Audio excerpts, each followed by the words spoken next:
All right, what's going on, man? How everybody doing today? The first order of business, I need everybody to like the videos. I need you to start sharing the videos because we finna get really super blitzed. Like, we've been talking stock market and all that stuff. You know, I just been trying to get in the groove of things, make sure everybody, I'm gonna call it financially conscious. I don't know what that's supposed to mean, but we're gonna roll with it. I'm blitzed, so we're gonna roll with it. So today in this video, I wanna talk about credit. We're gonna talk about how they weight, the different weightings for your credit score. So the first thing is your payment history. That make up 35% of your score. The second thing is the amount you owe or credit utilization, which makes up 30% of your score.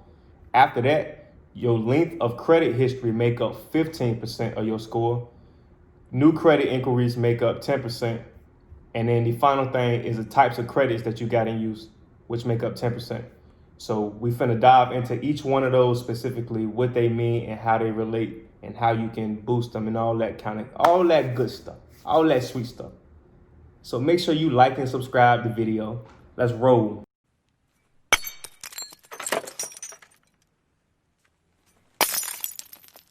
I usually be super blitz and I just go off the top of the dome with this, but this time I got my laptop right here, called my little cheat sheet. I'm looking at this website that's gonna help me just kind of bring up some good talking points. So I'm gonna put the link to this down in the description. So the first thing, like I said, is payment history. It's simple. Make your payments on time. Even if it's the bare minimum payment, just keep making your payments on time. So you remember how in high school, you could do every assignment. You got 10 homework assignments and you do every single one. You do the first 9, you get 100 on all of them. You know what I'm saying? You doing good in the class and then you don't do the last one. So you just took your say homework worth 50% of your grade. So now you just took your 50% of that weighting, went from a 100 average down to a 90 like that. Just cause you ain't do one homework assignment. You know you was in Blakely's getting lit. You ain't do the homework assignment like they told you to. All right, I know it because I seen you in there. You know what I'm saying? Like, I seen you in there. Everybody was on the wall. I mean, doing their thing. So it's simple like that. And the same goes. So you got 4 tests. You do the test is worth the other 50% of your grade. So you do the first 3, you get 100 on every test. Let's say you just tripping. You just like, forget it. I'm doing good in the class. I don't need to do the last test, whatever. Now you got a 0. So that take your average from a 100 on the first 3 to now you include that 4th one. Now you got a 0. That's a 75. You know what I'm saying? So you take the sum divided by the quantity of items.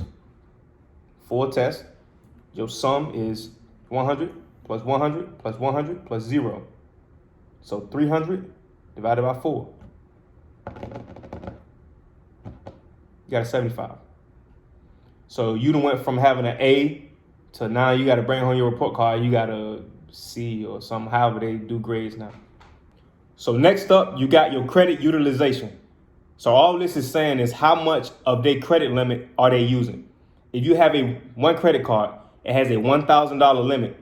You want to keep it below, ideally you want to keep it at 0%. So every time the statement come up, you got to pay it off. But to have a good rating with this, you want to keep it below 30%. So that means with a $1,000 limit, you want to keep it below $300. So if you look at like Credit Karma, it'll show you like 0 to 10% is like great. 10 to 30 is good. And then, anything above that gets you into like bad territory.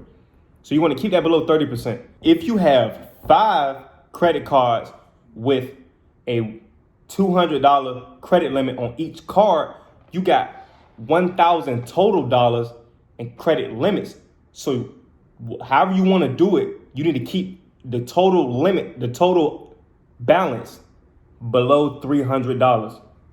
That's how I go. It's not just for one card. I mean, ideally, you don't want to have one card at like a 70% limit and all the other ones at like 0.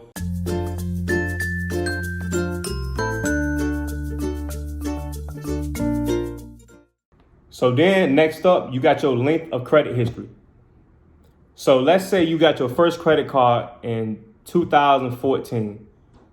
That's 6 years. So you only had that one credit card that whole time. Now it's 2020. You want to go get a new card. Your age is going to go from 6 years to 3.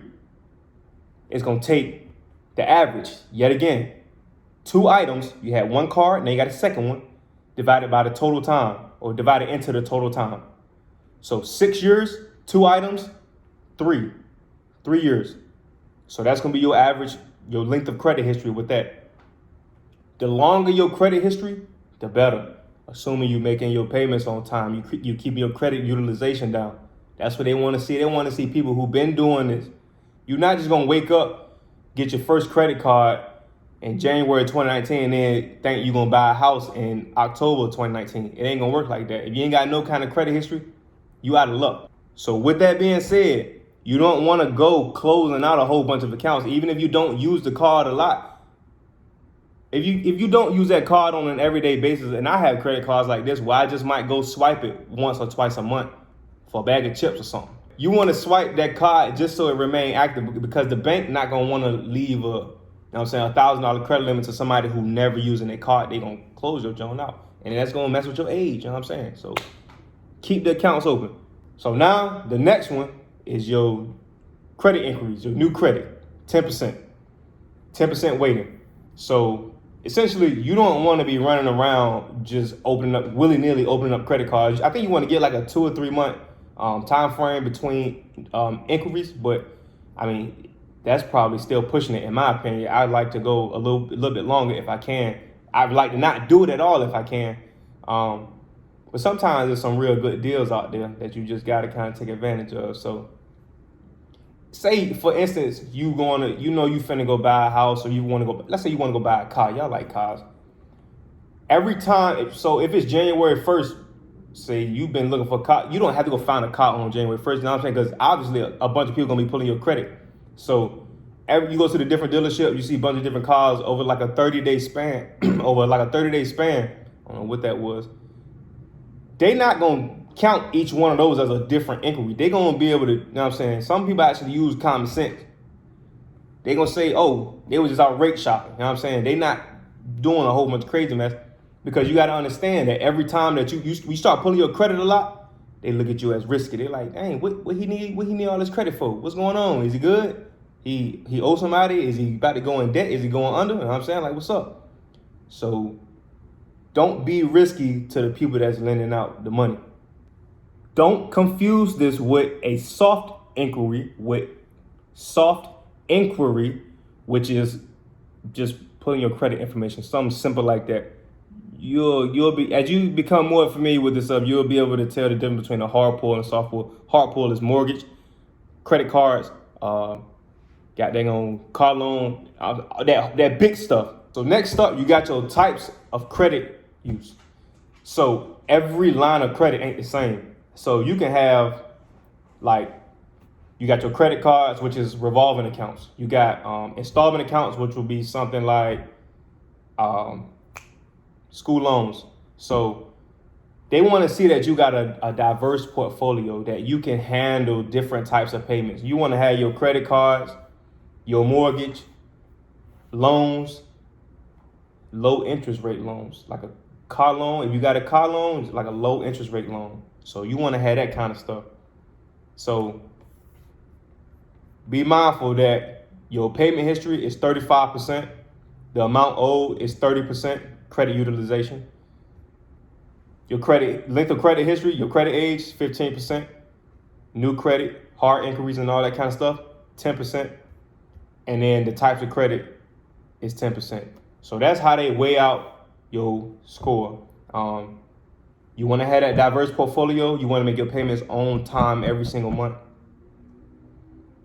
When you go 30 days, 0 to 30 days without making that payment, then it's a 30 to 60 day range, like 60 to 90 and like 90 plus or something like that. I forget exactly how they do it. It's probably actually in this.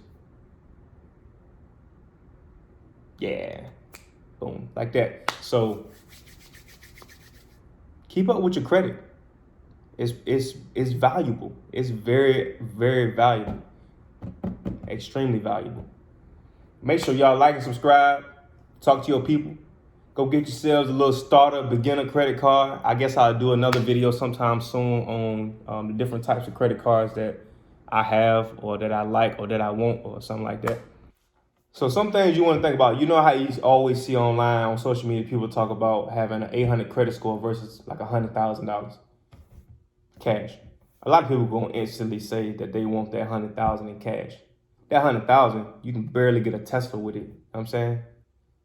You give me an 800 credit score, I can go buy a house, I can go buy a Tesla, I can go start a business. That 100,000, you barely getting one of those, and it ain't even profitable. You know what I'm saying? You bought a Tesla, which how you making money off that? You might save some money off of it, you ain't making no money off of it. But with an 800 credit score, I can use that as leverage for buying power to start my business, to get into real estate, do all that kind of stuff. So understand that your credit is extremely important. Your credit history is extremely important. You want to seem as unrisky as possible to the people lending you money so you can buy assets. It costs a lot more than 100,000 that you can turn profitable someday. That's the goal in life. Get your credit score up, work on it, stay tuned in. We're getting super blitzed. That's just what it is.